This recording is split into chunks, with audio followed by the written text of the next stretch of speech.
Welcome to your Around the Peninsula. I'm Specialist Tyler Ferris. The areas immediately outside of any U.S. installation in Korea are filled with places for service members to enjoy. This can make for an intense environment. Senior Airman Brayton Metzger takes us to Osan Air Base, where town patrolmen have a new tool to make these areas safer for service members. Seeing town patrol walking around is not an unusual sight for anyone stationed in Korea. Park, you're going to be with certain ward, Their mission is to provide a safe and secure environment for service members stationed here. Today, that mission becomes a little easier. The significance of this evening is our Katusa counterparts walking along with us, bolstering international relationships. There's a language barrier, so we're happy that they're out here. While the main mission of the Katusa force with town patrol will be to translate, that is not the only benefit of having them on board.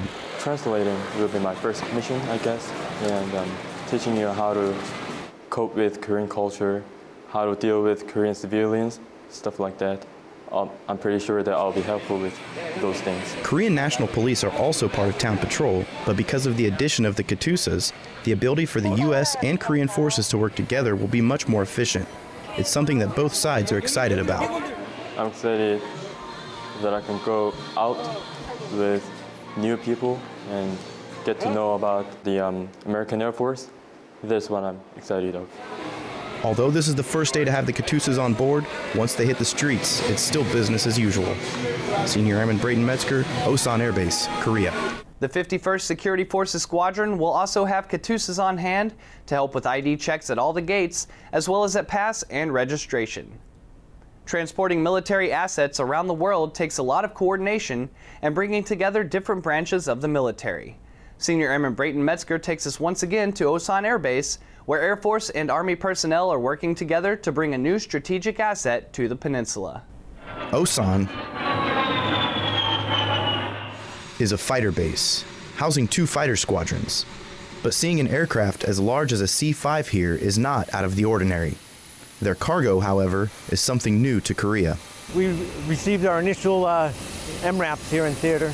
The first of about 80 that we're going to be getting in total, and we're trying to test out this concept here in Korea to see if it makes sense for execution and see if it's the right fit for our soldiers and for our units. These MRAPs, or mine-resistant ambush-protected vehicles, are some of the first to arrive in Korea.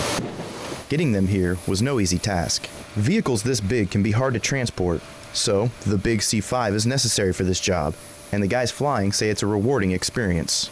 It's pretty cool.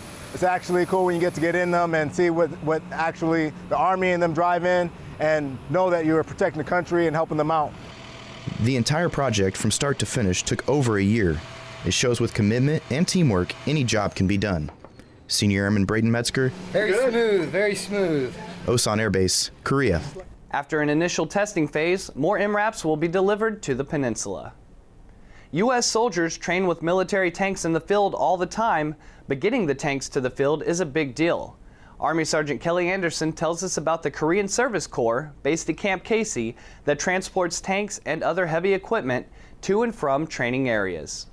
When 2ID soldiers go to the field to train, they rely on the 7th Korean Service Corps, also known as the KSC, from Camp Casey, to transport their tanks, Bradleys, and other heavy equipment.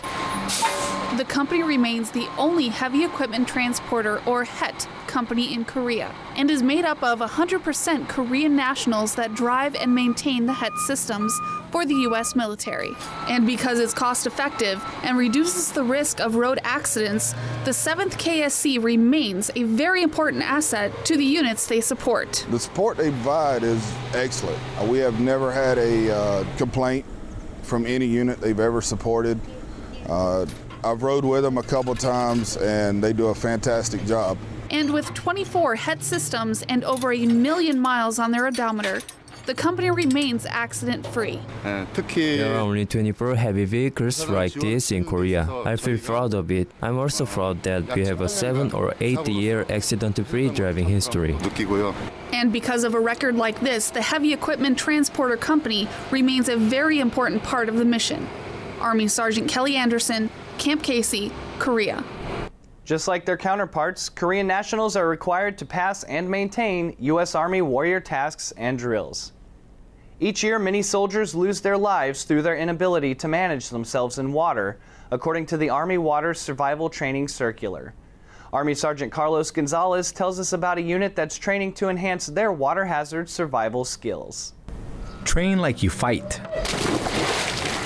Preparing for water hazards can be the difference between life and death. Yeah, where we usually operate, there's not, large bodies of water and everything, but there's always that small chance. Now they're in this situation and they say, wow, I never thought this would happen, but now I do have the skills in order to survive and save other people. Soldiers from the 168th Multifunctional Medical Battalion conduct water survival training at Camp Walker's outdoor swimming pool.